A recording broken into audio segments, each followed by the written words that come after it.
बघा,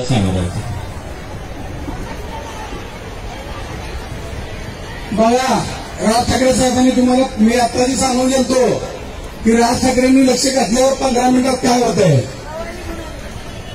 राजसाहेब ठाकरेंनी आता आमचं बोलणं झालं राजसाहेबांची, राजसाहेबांचं मंत्र्यांबरोबर बोलणं झालं, बाळासाहेबांचं मंत्र्यांबरोबर बोलणं झालं.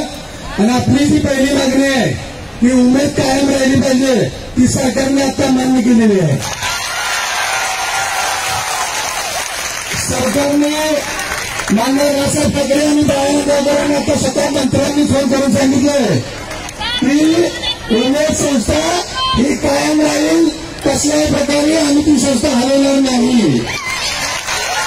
आणि खास करून मी राजसाहेबांचा बरोबर फोन म्हणून तुमच्याकडे आलो की आपली जी आता आम्ही मी तुम्हाला मलाच सांगितलं होतं की राजसाहेबांनी लक्ष घातल्यावर 100% यश मिळणार.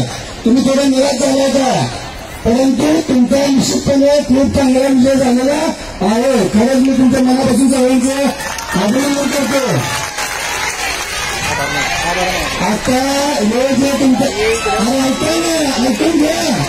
ऐकून घ्या तुम्ही मिठी घेतल्याचं उठू नका. मी तुम्हाला सांगायला आलोय, मी तुम्हाला सांगायला आलो की आमच्यामुळे काय झालं.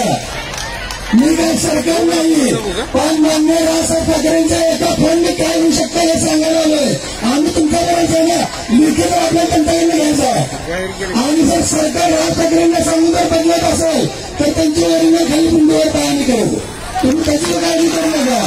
फक्त तुम्हाला सांगायला आलं की मान्य बाळासाहेब साहेबांच्या मंत्र्यांचं बोलणं झालं. मंत्र्यांनी गंगाधर साहेबांना सांगितलं, राजसाहेबांना सांगितलं की साहेब कसली काळजी करू नका, आम्ही उमेद कायम ठेवतो, आम्ही बिलकुल हलवत नाही.